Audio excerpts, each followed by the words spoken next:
It has to be adding. It has to be building.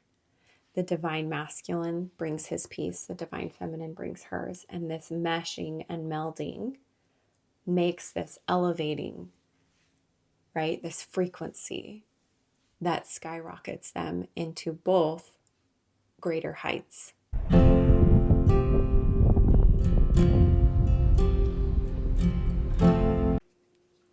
Okay, have you guys heard the Native American proverb about the highest calling of man and the highest calling of woman? I am going to read it. I wrote it down really quick. So it says, a woman's highest calling is to lead a man to his soul so as to unite him with source. A man's highest calling is to protect a woman so she is free to walk the earth unharmed. I cannot stop thinking about this, especially because I am like cherishing this idea of divine masculine, divine feminine. And for a while, as people would start talking about that, I'm like, what do they mean? Like divine, whatever. Divine to me is being in tune with those divine roles, knowing your role, honoring your role, being in that role. So it's funny because thinking about this and like the spiritual divine path of us evolving into our greatest nature, it's blending also with this other idea of, so stick with me on this one. I'm learning about the psychology of sales. And, as I'm like growing and evolving in business, I know I'm really good at maybe telling stories or sharing my heart, but not necessarily understanding why people choose certain things. Why do we buy certain things? Okay, so I'm just diving in my external world of the psychology of sales, why a person chooses something. And what it really comes down to is having a need and then knowing that this other thing can fulfill that need, like being able to understand that it will, right? And then having this emotional draw, like the desire. Okay. So when you think about human relationships, we all get very caught up in it being personal, like, oh, they didn't like me, all of these things. What I'm realizing is that although, yes, it is spiritual, it's also very not in some ways. It's both, again, yin and yang, right? When you think of the psychology of sales, why does someone choose something? We choose something because we have a need and we desire for that need to be fulfilled. And this other person or this other product or whatever it is has a promise to fulfill it. So you go back to the true of who we are. I always want to grab my like mat. I need like a big like yin and yang that breaks apart that I can play with while I talk. But you have the feminine, right? She is her side. She's got an element of the masculine. When she tries to be the whole, a woman to provide, protect, and to fulfill that divine role is depleting. It's exhausting. Yes, can a woman do it? Yes. And she's freaking exhausted. Like you talk to any girl who's just like girl powered it for so long, she's tired. She's burnt out. She's exhausted. She just wants to rest and be with her babies. It's just the way it is. This longing is there, especially if a woman in her divine feminine role. The longing is there for providing, protecting, for walking the earth unharmed, for having the needs of the physical reality met, so that she can be in her spiritual realm of nurturing and caring, right? If a man can fulfill that, if he can provide her safety, not just for food or provision, but provide her safety emotionally, safe to feel, safe to express, safe to be her, safe to have her heart open wide and she knows it's going to be okay to share it, right? If he can provide that, you show me a guy who's like, I've got you. I have you. You are safe. You are going to be cared for. In that strong masculine, like any girl is like, oh, melting, right? It is so, a man, regardless of what he looks like, his body shape, his height, his eye color, none of it matters. It doesn't matter. Is it nice to be attracted? Yes, but one of the most attractive things in the world is a manly man who can hold that energy. Okay, so you flip this. Masculine, right? He's got his job, he's got his money, he's got the things that he does naturally, right? His hormone cycle is a 24-hour hormone cycle. He is meant to be a generator. He is meant to rise, go to work, come back home, rest. Rise, go to work, come back home, rest. Like his body is built that way. So for him, that comes fairly naturally. For him to create this warm, yummy environment that is nurturing and soft, that's depleting. That's hard. That's not natural. It's not something that just comes effortlessly to him.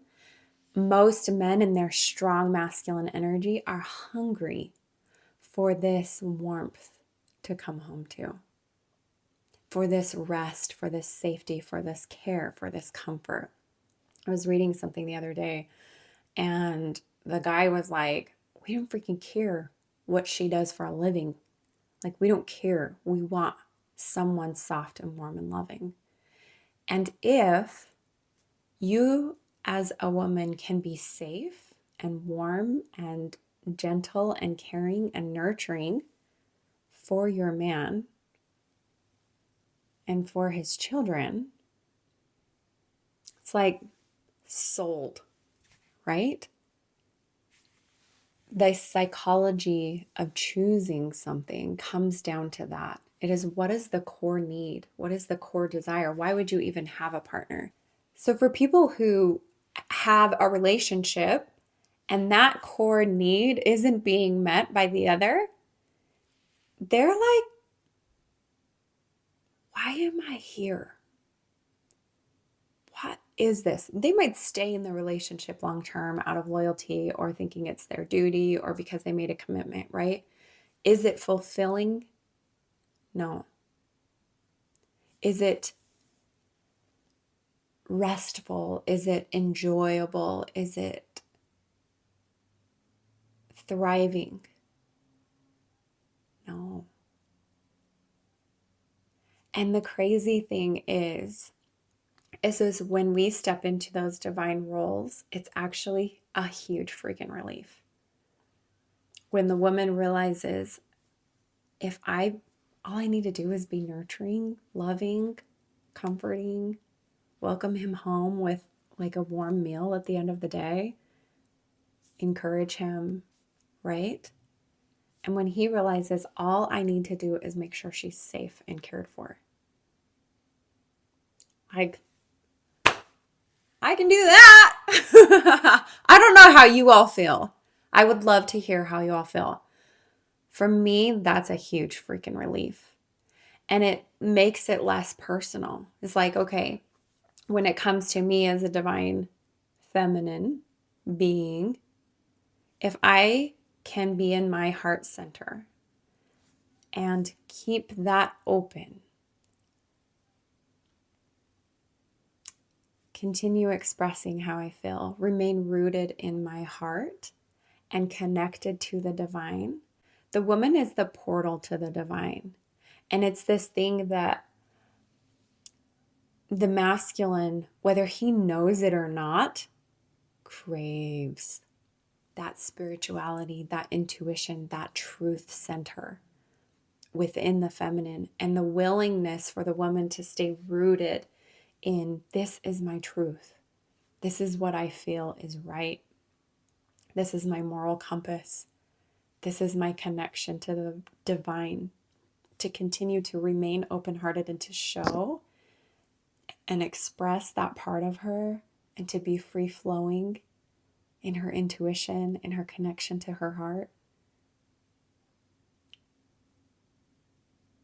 To just remain there and to keep a regulated nervous system. It's like the greatest gift. It is all he really craves and needs, the true divine masculine. And for the masculine to be that safe, I've got you, I choose you, there's no one else but you.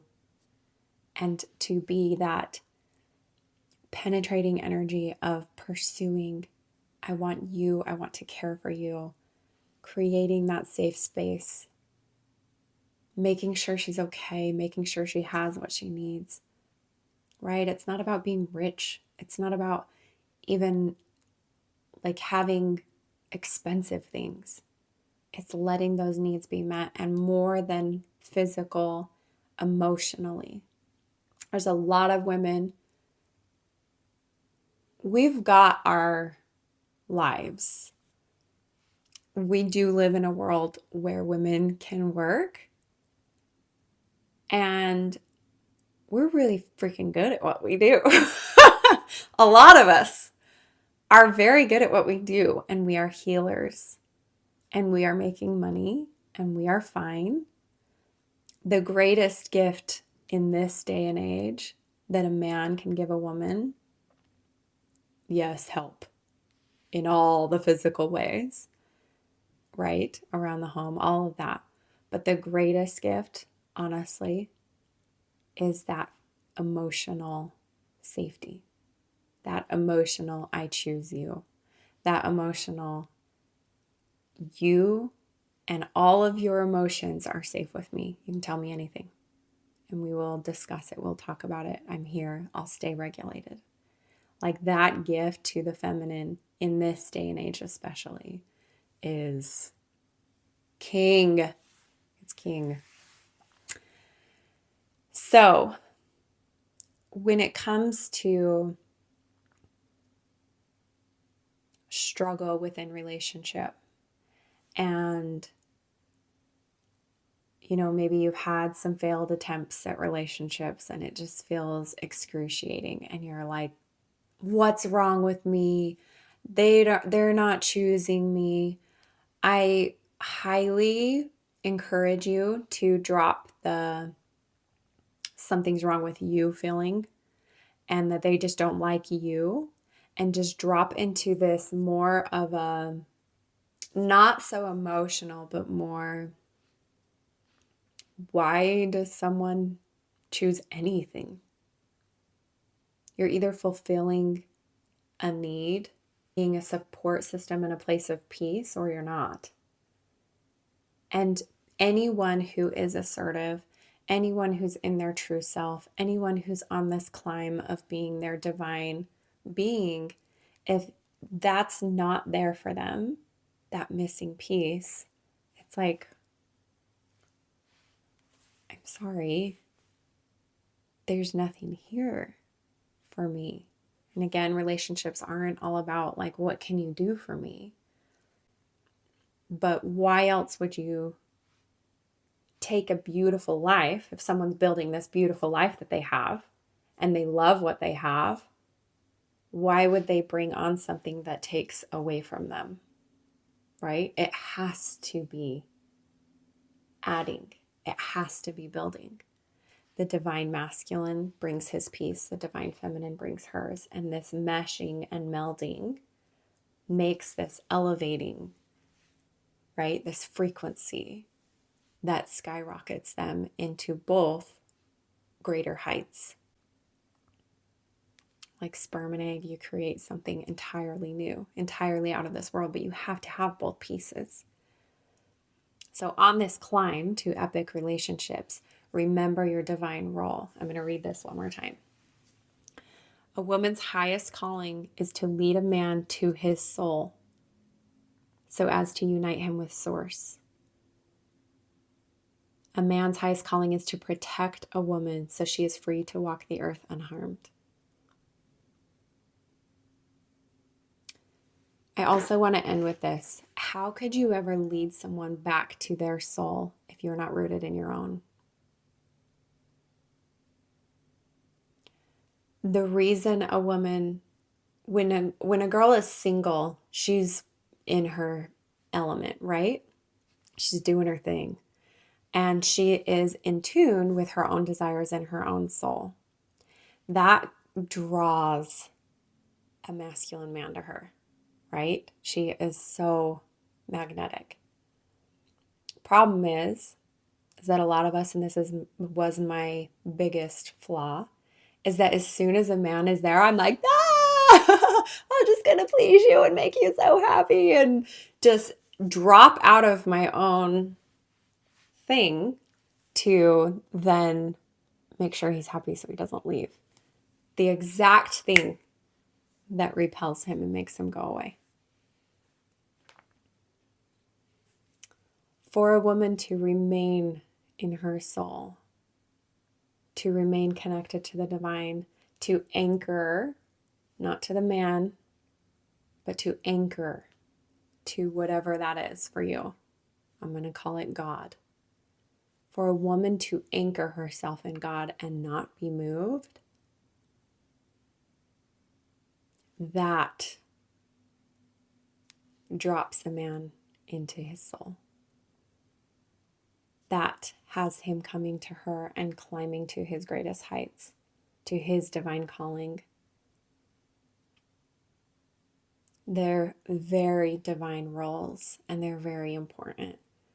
I would say if there's anything right now that I'm clinging to, it's this reminder that no matter what man walks into my life, my only job is to remain rooted in heart, in truth, in my intuition, in my divine guidance, my divine calling. As I remain there, I offer him the greatest gift I could ever give. If any of you need help with these divine roles, there are different ways to work with me below.